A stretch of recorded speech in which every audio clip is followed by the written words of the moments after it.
Welcome to The Explainer. Today we're digging into something billions of people do every single day, Muslim prayer.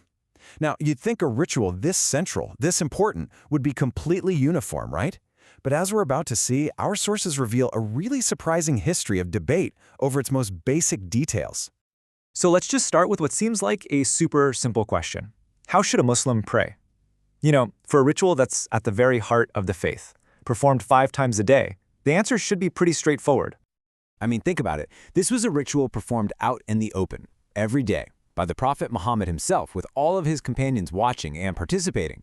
So logically, you would totally expect a single, crystal clear, perfectly preserved answer to have been passed down. But the historical record tells a much more complicated story. Okay, so let's start with maybe the most visible difference. The first thing you might notice. Where do you put your hands when you're standing in prayer? Now, before we get into the details, there's a key term we need to understand: mazhab. A mazhab is basically a school of legal thought within Sunni Islam.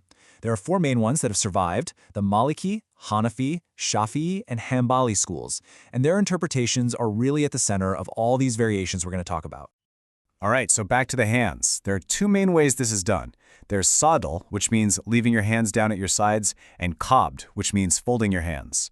Sadl is what you'll see from Shia Muslims and followers of the Sunni Maliki madhab. Qabd is what the other 3 major Sunni schools do. But here's the detail our sources point out, and it's a big one.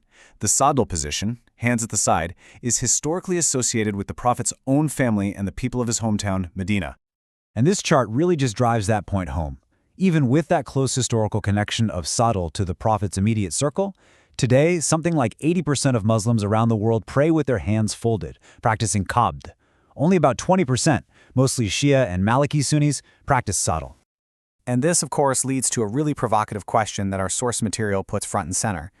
If the people who knew the Prophet best, we're talking his family and the people in his own city, prayed with their hands at their sides, does that mean that the huge majority of Muslims today might be praying differently than he did? It's a really challenging thought that kind of pushes against a lot of common assumptions. And believe me, this isn't just about hand placement. That's really just the tip of the iceberg. Once you start looking, you find this whole cascade of variations and disagreements throughout the entire prayer. So, for instance, what about the basmala? That's the opening phrase, "In the name of God." Should you say it silently or out loud? Is it even technically part of the first chapter of the Quran, or is it separate? The different schools of thought, they disagree on all of it. Then you've got the takbir, when you say God is greater. The question is, should you raise your hands again right before you bow? The Shafi'i and Hanbali schools say absolutely yes, but the Hanafi school, which is one of the largest in the world, says no. Just another clear, physical difference that comes down to scholarly interpretation. And just when you think it can't get any more complicated, we arrive at the kunut. The kunut is a special kind of supplication you can make during the prayer, and oh boy, does it open up a whole new can of worms when it comes to debates.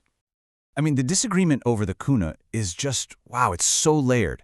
Was it something only the Prophet could do, or is it for everyone? Does it come before you bow or after? Can you do it in every prayer or just certain ones?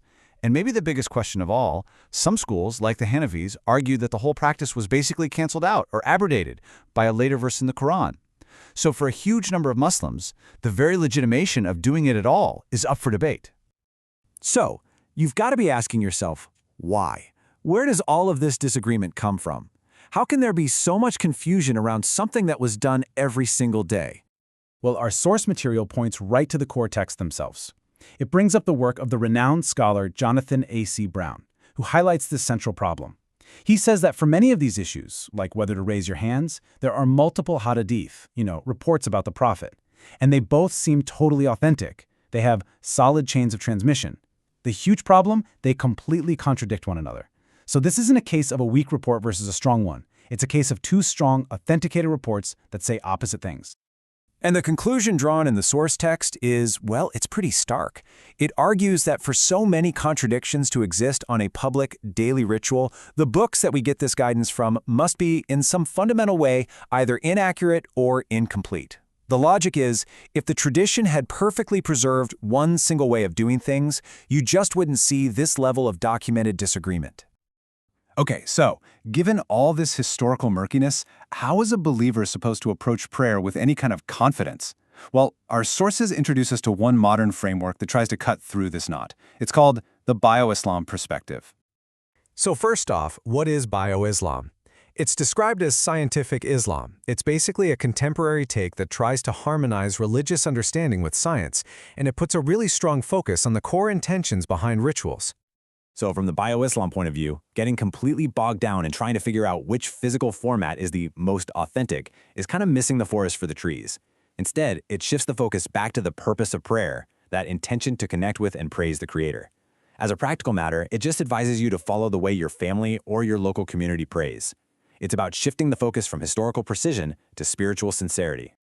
And that really leaves us with a final and pretty profound question to think about.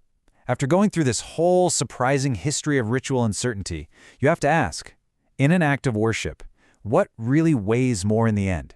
The absolute precision of how your body moves, or the genuine sincerity of your heart? It's a question that gets right to the core of what faith and ritual are all about, and it's definitely one worth mulling over.